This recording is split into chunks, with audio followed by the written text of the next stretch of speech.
Shalom, puji Tuhan, jemaat Tuhan dimanapun Anda berada. Kita terus sedang membangun hidup kita. Dan sebenarnya pembelajaran kita ini sekaligus kita sedang membeli. Salah satu yang kita sedang pelajari dari gereja Laodikia adalah mereka perlu membeli minyak pelumas untuk mata mereka bisa melihat. Jadi yang tadinya mereka buta, pandangan mereka salah tentang banyak hal, khususnya perkara-perkara kebenaran, perkara-perkara ilahi. Pandangan mereka tidak mampu melihat hal itu. Mereka hanya melihat sebatas perkara-perkara lahiriah. Dan kita sudah melihat bagaimana peristiwa yang sama menimpa bangsa Israel sehingga mereka gagal masuk tanah Kanaan.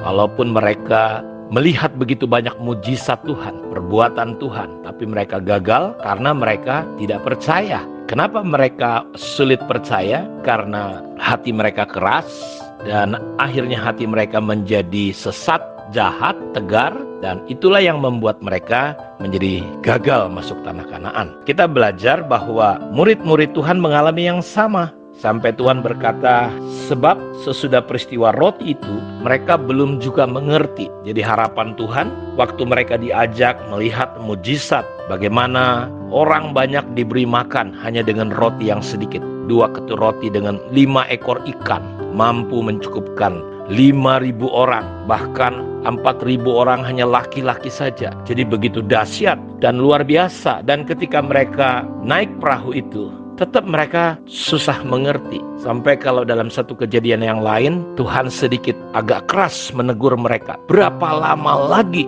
aku bersama-sama dengan kamu? Jadi harapan Tuhan lewat pemuritan, penemanan daripada Tuhan Yesus kepada murid-muridnya, dia berharap muridnya ini bisa menangkap. Tetapi mereka belum bisa mengerti juga karena hati mereka perlu diproses, masih perlu menukar, perlu membeli minyak yang datangnya dari Tuhan. Karena itu, kalau Bapak Ibu perhatikan, di dalam pasal yang ke-8-nya, kemarin kita belajar di pasal yang ke-6-nya, maka di pasal 8-nya ini kita melihat sebuah peristiwa. Saya bacakan dari ayat 14 sampai 21. Kemudian ternyata murid-murid Yesus lupa membawa roti. Jadi kisahnya ketika dalam perjalanan itu mereka lupa bawa roti. Jadi mereka mungkin sudah ada roti sebelumnya tapi lupa membawa. Hanya sebuah saja yang ada pada mereka dalam perahu. Jadi kembali situasinya di perahu. Lalu Yesus memperingatkan mereka. Jadi Tuhan mengajar satu pengajaran ilustrasi. Di sini dikatakan lalu Yesus memperingatkan mereka, katanya, berjaga-jagalah dan awaslah terhadap ragi orang Farisi dan ragi Herodes. Jadi Tuhan mengingatkan murid-murid supaya mereka berwaspada dengan ragi. Ya, ragi itu adalah untuk mengembangkan tepung atau membuat roti. Ragi yang sedikit itu bisa mengembang, mempengaruhi yang banyak. Dia berkata, hati-hati dengan ragi orang Farisi dan ragi Herodes. Lihat, maka mereka murid-murid berpikir-fikir, lihat pikirannya saudara. Dan seorang berkata kepada yang lain, ini dikatakan atau itu dikatakannya karena kita tidak punya roti. Jadi pikiran mereka tetap lahiriah, pikiran mereka sangat jasmani, makanan sekali yang dipikirkan cuma roti, padahal kita hidup bukan karena roti. Jadi mereka berpikir, oh karena kita nggak punya roti nih Yesus ngomong tentang roti. Dan ketika Yesus mengetahui apa yang mereka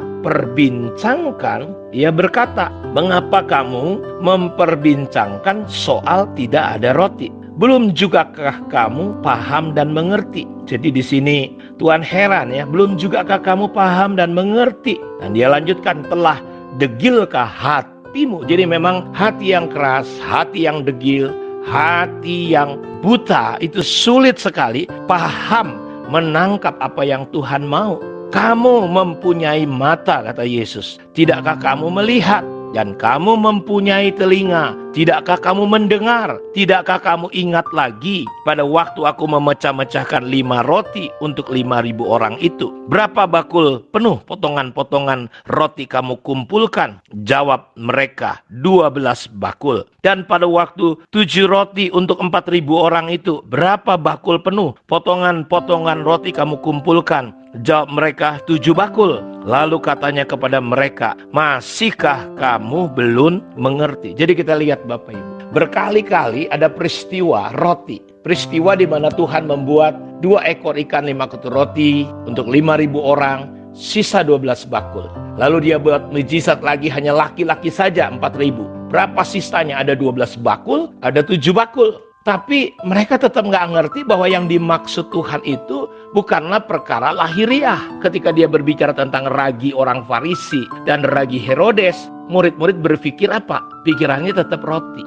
Jadi saudara lihat, begitu ikatan yang luar biasa. Makanya orang yang mencintai dunia, dia tidak mungkin memiliki kasih Bapa. Sebab orang yang mengasihi dunia, kasih Bapa tidak akan pernah ada di dalam hidup orang itu. Jadi kita tidak mungkin mengasihi Tuhan sekaligus mengasihi dunia. Makanya banyak orang Kristen selalu miss, selalu nggak paham, selalu nggak mengerti. Dan ini terjadi berkali-kali. Masihkah kamu belum mengerti? Kamu punya mata, tidakkah kamu melihat? Kamu punya telinga, tidakkah kamu dengar? Tidakkah kamu ingat lagi pada waktu aku memecahkan? Mereka bisa jawab berapa sisa roti itu. Jadi kebutaan rohani, kedegilan di hati kita ini, tipu daya iblis. Kita didorong untuk daging kita selalu mencintai dunia. Kita selalu didorong untuk pakai paham-paham, pengertian-pengertian manusiawi kita. Kita sudah belajar kemarin bahwa orang yang melayani Tuhan semangat tetapi tanpa pengertian, pemahaman yang benar tentang Allah, dia hanya giat tapi dia tidak pernah takluk kepada hukum Allah. Mereka tetap memberontak kepada Tuhan. Bahkan kita sama-sama tahu Bapak Ibu, salah satu tujuan Tuhan datang ke muka bumi, memuridkan murid-murid adalah tujuan supaya mereka bisa mengerti, memahami nilai-nilai prinsip kerajaan Allah. Karena antara prinsip kerajaan Allah dengan prinsip dunia ini berbeda. Tuhan Yesus berkata contoh, berbahagialah orang yang miskin di hadapan Allah. Berbahagialah orang yang dianiaya. Mana ada orang bisa bahagia kalau miskin? Mana ada orang bisa bahagia kalau dianiaya? Tapi Alkitab berkata, berbahagialah kamu kalau karena namaku kamu dianiaya, kamu dibenci semua bangsa. Bapak Ibu, lewat pembelajaran ini saya berdoa supaya Tuhan membukakan mata hati kita, supaya dengan kerendahan hati, dengan sikap hati yang mau belajar dan terbuka, Tuhan lewat rohnya menolong kita, menyingkapkan, sehingga kita bisa melihat seperti Rasul Paulus. Dia melupakan semua yang di belakang.